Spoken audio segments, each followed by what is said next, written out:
The East River was heavy with the scent of coal and brine on the evening of June 30th, 1893.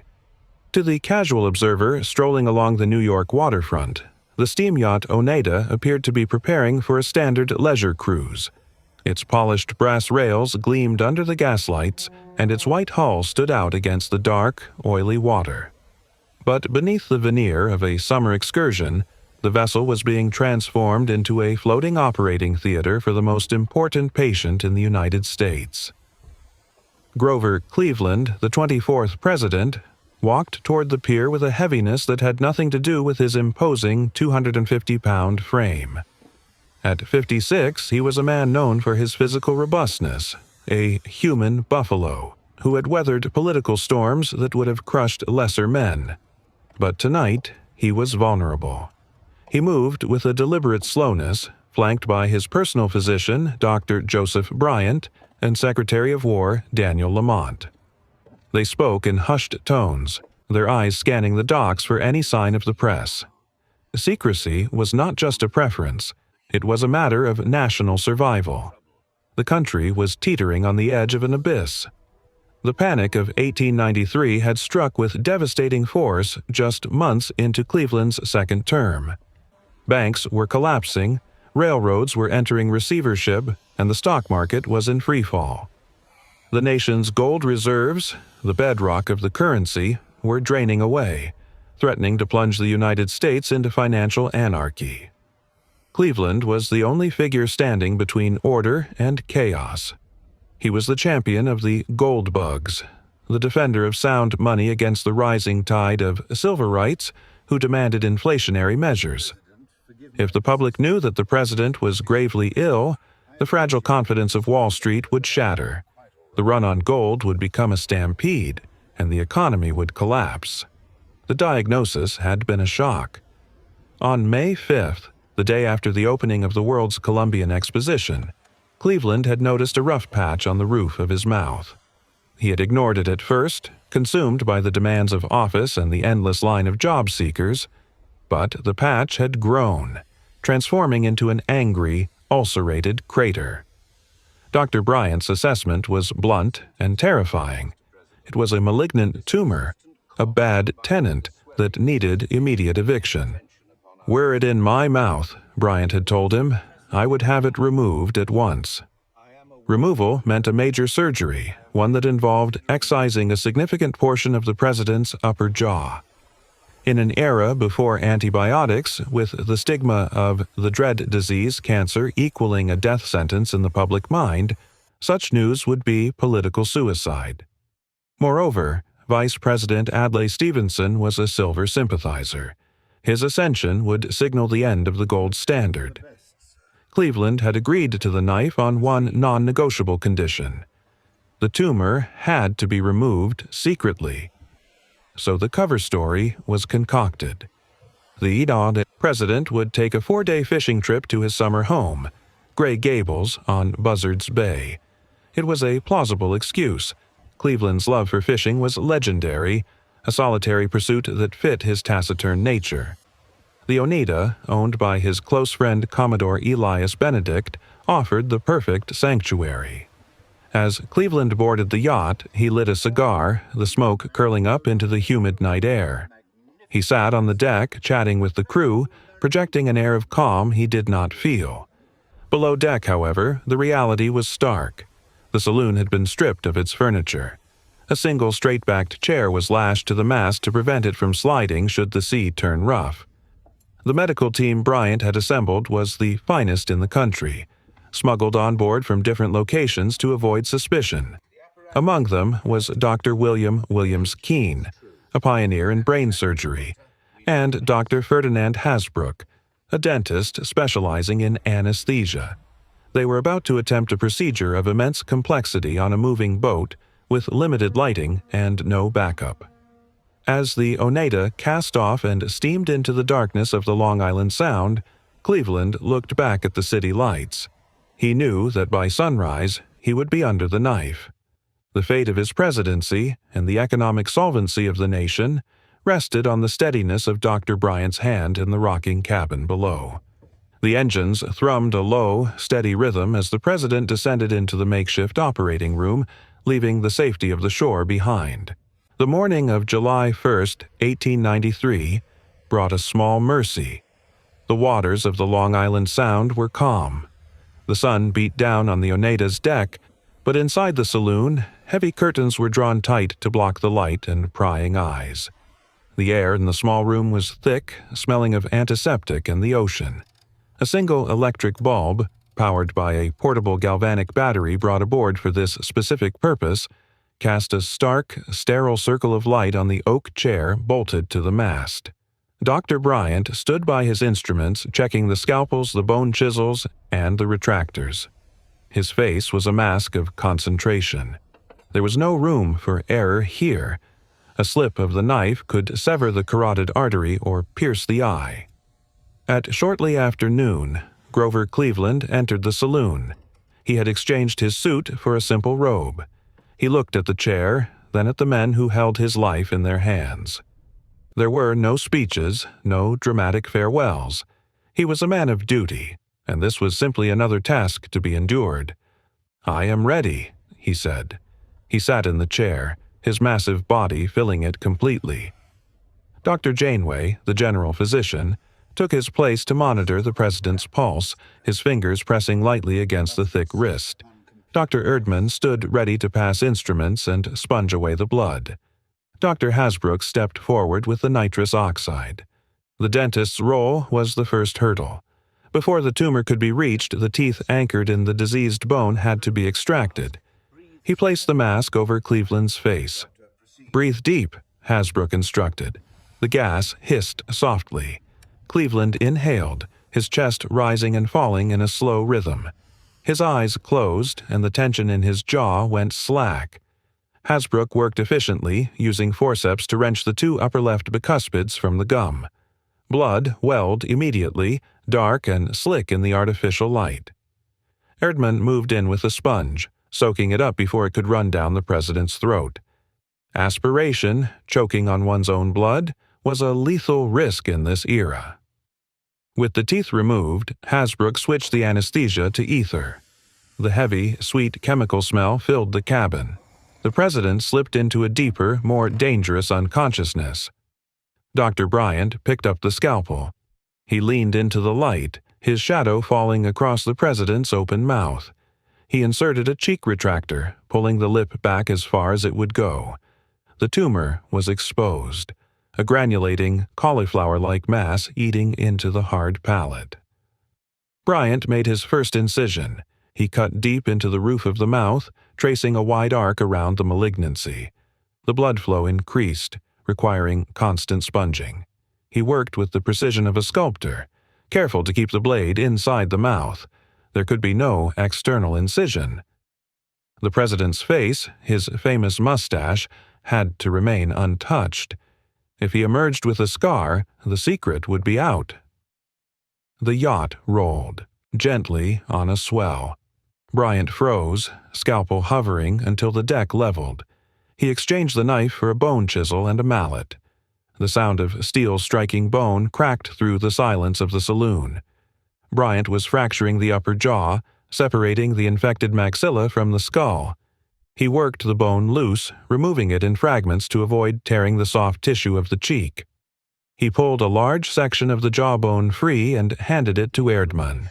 He peered into the cavity. The tumor was gone, but the damage was extensive. "Hold," Dr. Keene whispered, peering over Bryant's shoulder. "The antrum." The disease had been more invasive than they thought. It had breached the antrum of Highmore, the sinus cavity beneath the eye. A gelatinous mass of tissue remained, pressing dangerously close to the orbital plate. Bryant swore softly. They had to go deeper. He reached for a curette, a scraping instrument. He had to scrape the sinus cavity clean, working blindly in a bloody hole on a moving boat, with the President of the United States hovering between life and death. As Bryant applied pressure to scrape the bone, the rhythm of the President's breathing changed. It hitched, then became a ragged gasp. The ether was wearing off. Cleveland's body tensed in the chair. A low groan escaped his throat. He was waking up. To understand the man fighting for his life in that chair, one must look back to the forge that tempered his iron will. Grover Cleveland was not born to power. He was a product of the hardscrabble reality of mid-19th century America. Born in 1837 in Caldwell, New Jersey, the son of a Presbyterian minister, he was raised on a strict diet of duty and labor. When his father died, the teenage Grover was forced to abandon his dreams of university to support his mother and sisters. He worked as a teacher and a clerk before finding his footing in the law in Buffalo, New York. He was not a brilliant legal theorist, but he was a relentless worker. He became known for his intense concentration, often working through the night, fueled by simple meals and a stubborn refusal to be outworked. His rise to power began with a job most men avoided, the sheriff of Erie County, 1871-1873. In those days, the sheriff was also the executioner. Most officials hired a deputy to spring the trap, paying a fee to keep their hands clean. Cleveland refused. He viewed the execution of the law as a personal responsibility that could not be delegated. In 1872, he personally hanged Patrick Morrissey, a man convicted of matricide. A year later, he executed a gambler named Jack Gaffney. The Gaffney execution was gruesome. The drop failed to break the man's neck instantly, and he struggled for over 20 minutes before dying. Cleveland watched every second of it. He bore the weight of that death, earning the nickname the Buffalo Hangman from his enemies, but also forging a reputation for terrifying integrity. And this reputation for doing the dirty work catapulted him up the political ladder. In 1881, he was elected mayor of Buffalo, where he became known as the Veto Mayor for ruthlessly striking down corrupt spending bills. In 1882, he became governor of New York. By 1884, the Democrats saw in him their best chance to retake the White House after 24 years of Republican rule. The election of 1884 was one of the dirtiest in American history. The Republicans, desperate to stop this reformer, unearthed a scandal from his bachelor days. A widow named Maria Halpin accused Cleveland of fathering her child 10 years earlier. The details were sordid, involving allegations of assault and the institutionalization of the mother. Republicans marched in the streets chanting, "Ma, Ma, where's my pa?" Cleveland's response defied all political logic. When his panicked aides asked how to handle the scandal, he sent a telegram that became legendary. Tell the truth. He admitted to the affair. He admitted to supporting the child. He refused to hide. In a cynical age, this blunt honesty stunned the electorate. He won the election by the narrowest of margins. His first term, 1885-1889, was marked by the same stubborn adherence to principle.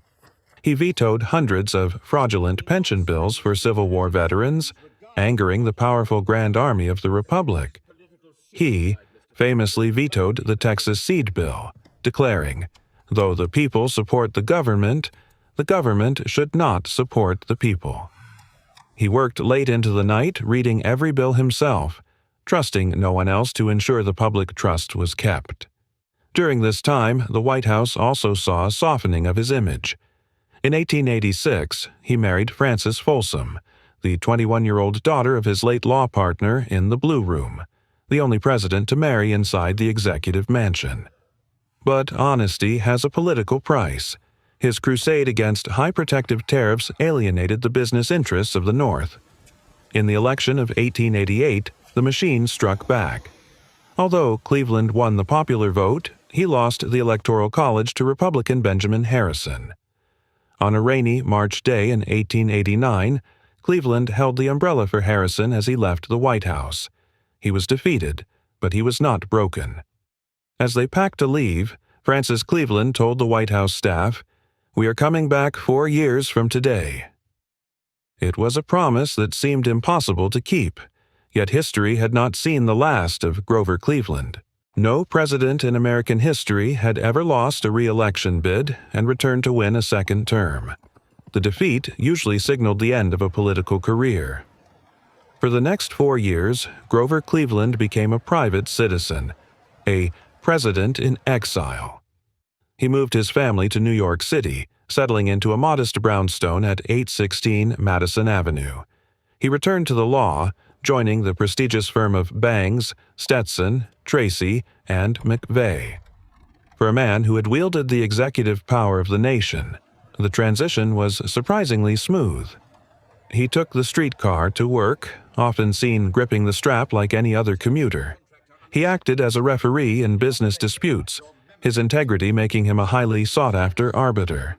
But his heart lay in Buzzards Bay. He purchased a summer home there, naming it Gray Gables. It was here that he found his true solace: fishing. Cleveland was an obsessive fisherman. He would sit in a small skiff for hours with his friend, the actor Joseph Jefferson, waiting for the bite. They had a rule: no conversation could interrupt the fishing. It was a meditation for him, a way to impose order on the chaos of the world. While Cleveland fished, the country under Benjamin Harrison began to change. The Republicans passed the McKinley Tariff, raising duties on imports to historic highs.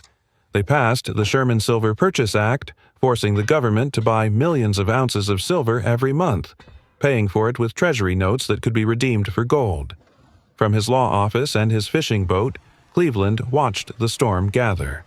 He saw the surplus he had built evaporate. He saw the currency weakening. He wrote letters, long, dense, principled letters that were published in newspapers across the country. He criticized the reckless experiment of free silver. He remained the voice of the old democracy, conservative, sound, and honest. He didn't campaign in the traditional sense for the 1892 election.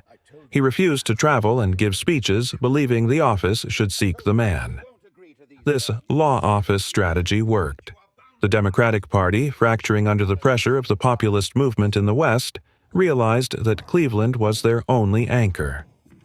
In 1892, the call came. The Democrats nominated him on the first ballot. The general election was a rematch, Cleveland versus Harrison, but the mood was somber. First Lady Caroline Harrison was dying of tuberculosis, and out of respect, Cleveland refused to campaign aggressively. He remained quiet, letting his record speak. On election night, November 8, 1892, the impossible happened. Cleveland swept the Electoral College 277 to 145. He won back New York. He won the Solid South. He became the first, and to this day the only, president to win 2 non-consecutive terms. Francis Cleveland's prophecy had come true. They were going back. But the victory was merely the prelude to a crisis that would test Cleveland's resolve more than any election. Grover Cleveland's second inauguration on March 4, 1893, took place under a sky as grim as the economic forecast. Snow fell on the Capitol, and a biting wind whipped across the east portico. Cleveland stood bareheaded, wearing only a plain overcoat, delivering his address without notes, promising to defend the sound money of the United States. But the forces of economics wait for no man. Just 10 days before the inauguration, the Philadelphia and Reading Railroad had declared bankruptcy. It was the first domino.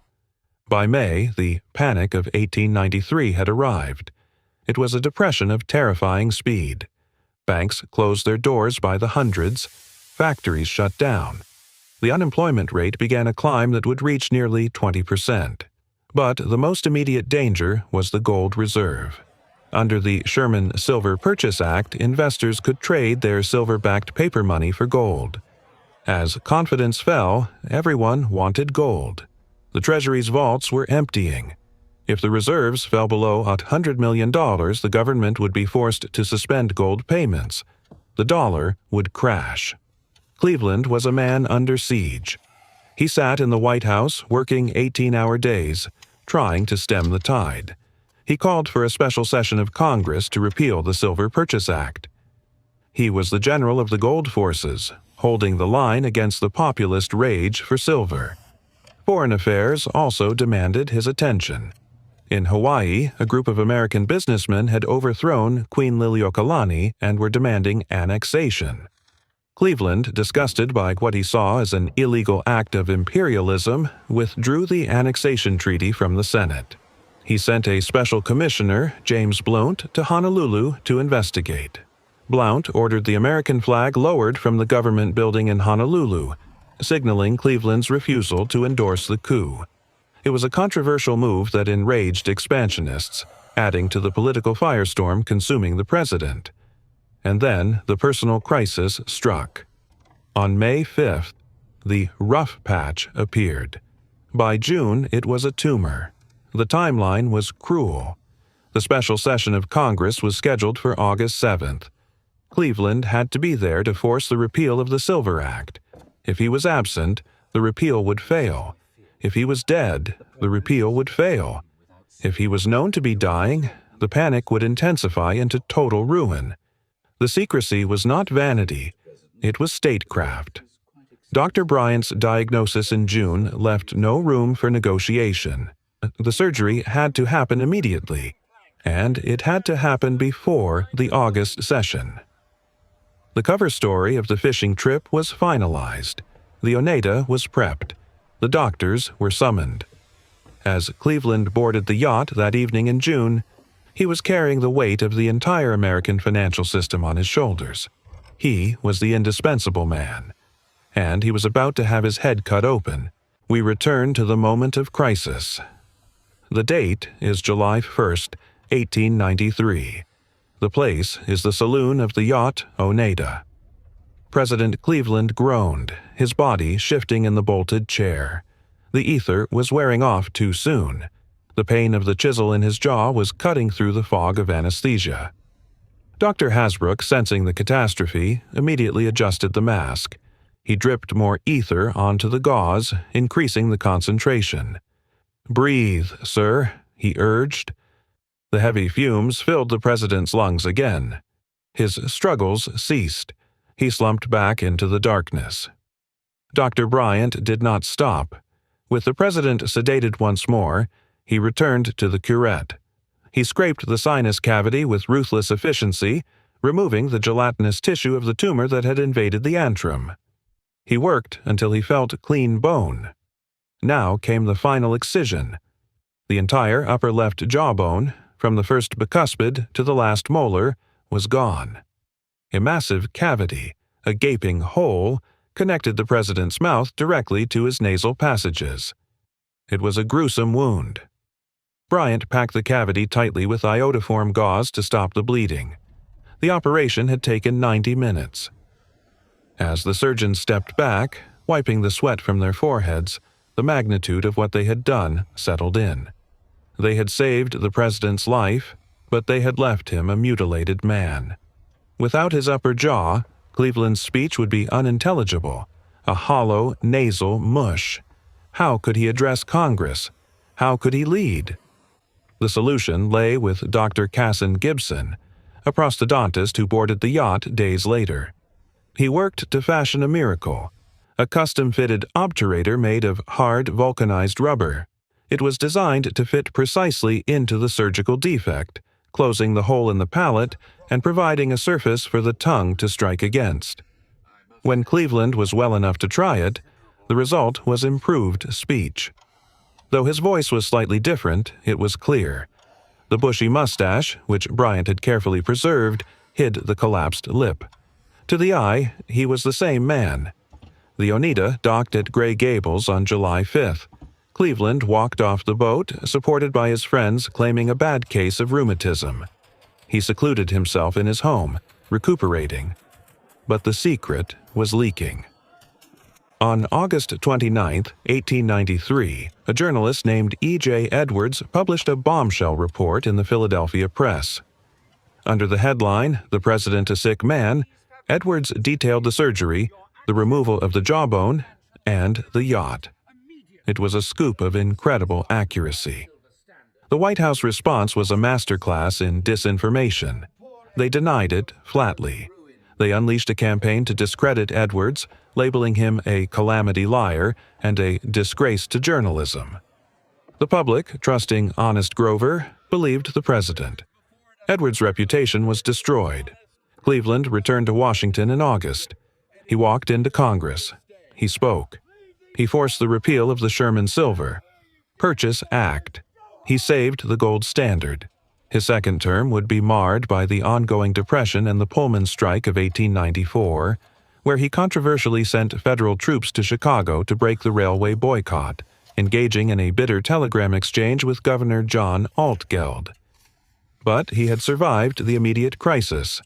The secret held for 24 years.